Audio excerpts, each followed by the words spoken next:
इस दोपहर के समय मैं अपने सारे कामों के बीच से थोड़ा रुककर आपके सामने आया हूं। सुबह से जो कुछ भी हुआ, जो भाग दौड़ रही, जो चिंताएं रही, जो थकान रही, आज मैं सब कुछ आपके चरणों में रख देता हूं। प्रभु, धन्यवाद कि आपने मुझे आज की ये दोपहर देखने दी। धन्यवाद कि आपने मुझे अब तक संभाल कर रखा। सुबह से लेकर इस पल तक आप ही मेरी रक्षा रहे, आप ही मेरा सहारा रहे। प्रभु, अगर सुबह की जल्दबाजी में मैं आपसे बात करना भूल गया, अगर काम की भीड़ में मैं आपका धन्यवाद करना भूल गया, तो इस दोपहर मुझे क्षमा कर दीजिए और फिर से अपने पास खींच लीजिए। हे पिता परमेश्वर, आप जानते हैं कि दोपहर का समय शरीर और मन दोनों के लिए कठिन होता है। थकान बढ़ जाती है, मन फटने लगता है, धैर्य कम होने लगता है। इसलिए प्रभु, मैं आपसे विनती करता हूं, इस समय मुझे नई शक्ति दीजिए, मेरे शरीर को ताजगी दीजिए, मेरे मन को शांति दीजिए और मेरी आत्मा को आपकी उपस्थिति से भर दीजिए। प्रभु, जो काम मेरे हाथ में है, जो जिम्मेदारियां मेरे सामने हैं, जो निर्णय मुझे लेने हैं, उन सब में मेरा मार्गदर्शन कीजिए। मैं अपने भरोसे नहीं, आपके भरोसे आगे बढ़ना चाहता हूं। जहां मन चिड़चिड़ा हो गया है प्रभु, वहां धैर्य डाल दीजिए। जहां गुस्सा जमा हो गया है, वहां शांति डाल दीजिए। जहां निराशा ने जगह बना ली है, वहां आशा की रोशनी जला दीजिए। प्रभु, दोपहर के इस समय मैं अपने परिवार को आपके हाथों में सौंपता हूं। जहां भी वे हो, जो भी कर रहे हो, आप उन्हें सुरक्षित रखिए। उनके मन में भी शांति और संतोष रखिए। मैं अपने काम की जगह को आपके चरणों में रखता हूं प्रभु। मेरे साथ काम करने वाले हर व्यक्ति को आप आशीष दीजिए। हमारे बीच समझ और प्रेम बनाए रखिए, ताकि हम एक दूसरे का बोझ न बने, बल्कि सहारा बने। प्रभु, अगर आज कोई बात मेरे मन को चोट पहुंचा गई है, अगर किसी के शब्दों ने मुझे दुखी किया है, तो मैं उसे पकड़कर नहीं रखना चाहता। मैं उस बोझ को अभी आपके हाथों में दे देता हूं। मुझे क्षमा करना सिखाए प्रभु, मुझे छोड़ देना सिखाए, क्योंकि मैं जानता हूं कि कड़वाहट मेरे काम को और मेरे मन को दोनों को बिगाड़ देती है। हे प्रभु, इस दोपहर के समय मैं उन लोगों के लिए भी प्रार्थना करता हूं जो दुख में हैं, जो अकेले हैं, जो बीमार हैं, जो भूखे हैं और जो हताश हैं। जहां जहां दर्द है प्रभु, वहां आप मरहम बन जाए। जहां जहां अंधकार है, वहां आप उजाला बन जाए। जहां जहां उम्मीद टूट रही है, वहां आप सहारा बन जाए। प्रभु, मुझे ऐसा हृदय दीजिए कि मैं केवल अपने बारे में ही न सोचूं, बल्कि दूसरों के दर्द को भी महसूस कर सकूं। अगर मैं किसी का भला कर सकता हूं, तो मुझे आज ही वह अवसर दीजिए। प्रभु, दोपहर के इस समय मैं अपने भविष्य को आपके हाथों में सौंपता हूं। मैं नहीं जानता आने वाला समय कैसा होगा, लेकिन मैं ये जानता हूं कि आप मेरे साथ होंगे। इसलिए मेरे भीतर का डर आप दूर कर दीजिए, अनिश्चितता की घबराहट आप शांत कर दीजिए और मेरे दिल में आपका भरोसा गहरा कर दीजिए। हे पिता, मेरे शब्दों पर पहरा रखिए। कहीं ऐसा न हो कि थकान में मैं किसी को ठेस पहुंचा दूं। मेरे व्यवहार में नरमी बनाए रखिए। मेरे विचारों को भी शुद्ध रखिए प्रभु, क्योंकि आप जानते हैं कि गलत सोच गलत काम की जड़ होती है। मुझे सीधी सोच, साफ मन और सच्चा इरादा दीजिए। प्रभु, अगर दोपहर की इस घड़ी में मैं कमजोर महसूस कर रहा हूं, तो मुझे याद दिलाए कि मैं अकेला नहीं हूं। आप मेरे साथ हैं, आप मेरे भीतर काम कर रहे हैं। मैं धन्यवाद देता हूं प्रभु, उन सब बातों के लिए जो आपने आज तक मेरे जीवन में की हैं। उन आशीषों के लिए भी जिन्हें मैं देख पाया, और उन आशीषों के लिए भी जिन्हें मैं कभी समझ ही नहीं पाया। आपने मुझे जीवन दिया, मेरे पैरों को चलना सिखाया, मेरे हाथों को काम करना सिखाया और मुझे आगे बढ़ने की इच्छा दी। प्रभु, आज मैं अपने जीवन की एक इच्छा आपके चरणों में रखता हूं। मैं नई गाड़ी के लिए प्रार्थना, यह केवल एक साधन नहीं, बल्कि मेरे जीवन की जरूरतों, मेरे काम, मेरे परिवार और मेरी जिम्मेदारियों से जुड़ी हुई बात है। हे प्रभु, आप जानते हैं कि मैं ये गाड़ी दिखावे के लिए नहीं, घमंड के लिए नहीं, बल्कि सुविधा, सुरक्षा और सही उपयोग के लिए चाहता हूं। इसलिए मैं सबसे पहले अपनी इच्छा को आपकी इच्छा के अधीन करता हूं। अगर यह गाड़ी मेरे लिए सही है, मेरे समय के लिए सही है, मेरी परिस्थिति के लिए सही है, तो प्रभु आप ही रास्ता खोलिए। और अगर अभी समय सही नहीं है, तो मुझे धैर्य और समझ दीजिए कि मैं आपकी योजना पर भरोसा कर सकूं। प्रभु, आप जानते हैं कि चलना कितना कठिन हो जाता है जब जिम्मेदारियां बढ़ जाती हैं। आप जानते हैं कि परिवार को संभालना, काम पर समय से पहुंचना, बीमार को अस्पताल ले जाना, बच्चों को सुरक्षित लाना ले जाना, इन सब में एक साधन की कितनी जरूरत होती है।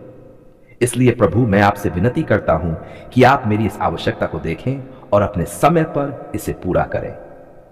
हे पिता परमेश्वर, अगर मुझे नई गाड़ी लेने का अवसर मिले तो मुझे सही निर्णय लेने की बुद्धि दीजिए। मैं जल्दबाजी में गलती न करूं, मैं गलत सौदे में न फंसूं, मैं दिखावे में आकर अपनी सीमा से बाहर न जाऊं। मुझे सही गाड़ी चुनने की समझ दीजिए, जो सुरक्षित हो, जो भरोसेमंद हो, जो मेरी आमदनी के अनुसार हो और जो मेरे परिवार के लिए आशीष बने। प्रभु, पैसों के विषय में मुझे अनुशासन दीजिए। जहां कमी है वहां आप प्रबंध कीजिए, जहां रुकावट है वहां आप रास्ता बनाए, और जहां डर है वहां आप भरोसा भर दीजिए। अगर लोन, किस्त या किसी प्रकार की आर्थिक प्रक्रिया है तो प्रभु आप उसमें भी अपना हाथ बढ़ाए। मुझे बोझ के नीचे नहीं, शांति के साथ आगे बढ़ाए।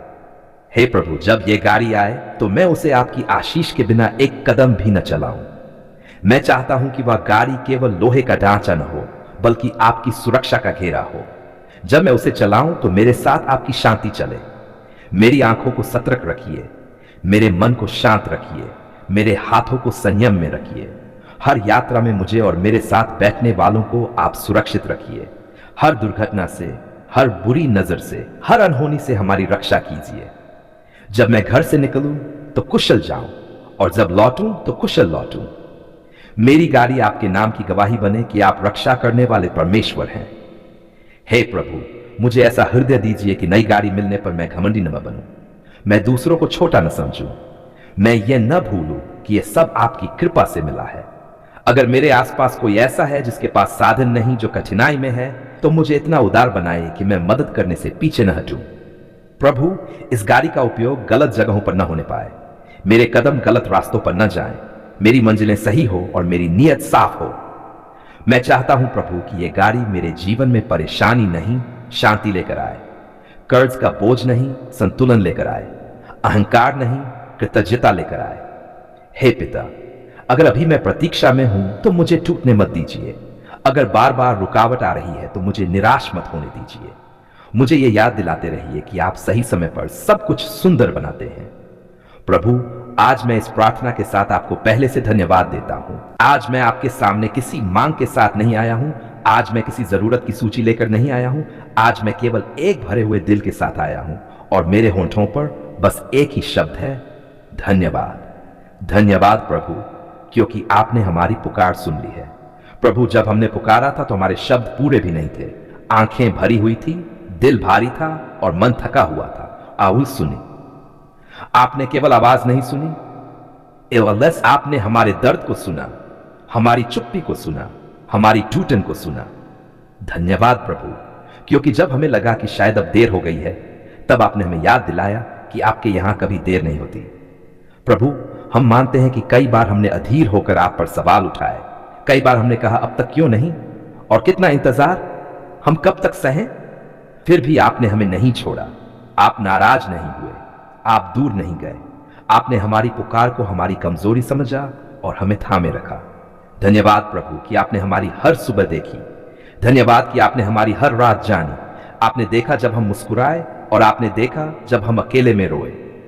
धन्यवाद प्रभु उन दिनों के लिए जब हालात हमारे खिलाफ थे लेकिन आप हमारे साथ थे, उन पलों के जब दरवाजे बंद हो रहे थे लेकिन आप नए रास्ते बना रहे थे।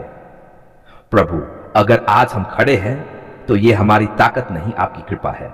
अगर आज हम टूटे नहीं तो ये हमारी सहन शक्ति नहीं, आपका सहारा है। धन्यवाद प्रभु, क्योंकि आपने हमें उन चीजों से भी बचाया जिनके लिए हमने प्रार्थना तक नहीं की थी। कई बार हम नहीं जानते थे कि क्या मांगना है, लेकिन आप जानते थे कि हमें किससे बचाना है। प्रभु धन्यवाद उन प्रार्थनाओं के लिए जिनका उत्तर तुरंत मिला। धन्यवाद उन प्रार्थनाओं के लिए जिनका उत्तर देर से मिला, और धन्यवाद उन प्रार्थनाओं के लिए भी जिनका उत्तर नम में मिला, क्योंकि आज हम समझते हैं कि आपने वही किया जो हमारे लिए सही था। धन्यवाद प्रभु उन आंसुओं के लिए जिन्होंने हमें चुपना सिखाया, उन संघर्षों के लिए जिन्होंने हमें मजबूत बनाया, उन रुकावटों के लिए जिन्होंने हमें आप पर और भरोसा करना सिखाया। प्रभु, जब हमारा मन डर से भरा था आपने हमें शांति दी, जब भविष्य धुंधला लग रहा था आपने हमें आशा दी, जब रास्ता समझ नहीं आ रहा था आपने हमें दिशा दी। धन्यवाद प्रभु हमारे परिवार के लिए, उन लोगों के लिए जो हमारे साथ खड़े रहे और उनके लिए भी जो हमें छोड़कर चले गए, क्योंकि आपने हर हाल में हमें संभाले रखा। प्रभु धन्यवाद हमारे काम के लिए, धन्यवाद उस रोटी के लिए जो हमारी मेज पर आती है, धन्यवाद उस छत के लिए जो हमें बारिश और धूप से बचाती है, धन्यवाद प्रभु स्वास्थ्य के लिए, उस हर दिन के लिए जब हम बिना दर्द के जागे, और उन दिनों के लिए भी जब बीमारी में आप हमारी ताकत बने। प्रभु आप हमारी पुकार तब भी सुनी जब हमने हार मान ली थी, आपने तब भी काम किया जब हमें कुछ होता हुआ दिखाई नहीं दे रहा था। आज हम पूरे विश्वास के साथ कहते हैं, आपने हमारी पुकार सुन ली है, आपने हमारे हालात देख लिए हैं, आपने हमारे आंसू गिन लिए हैं, और आप सही समय पर सब कुछ ठीक कर रहे हैं। धन्यवाद प्रभु कि आपने हमें फिर से खड़ा किया, धन्यवाद कि आपने हमारी लाज रखी, धन्यवाद कि आपने हमें शर्मिंदा नहीं होने दिया।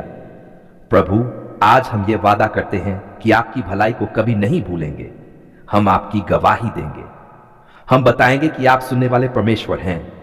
जब हम आगे बढ़ेंगे तो आपको साथ लेकर बढ़ेंगे, जब सफलता मिलेगी तो आपको महिमा देंगे, और जब फिर कोई कठिन समय आएगा तो हम फिर से आपको पुकारेंगे।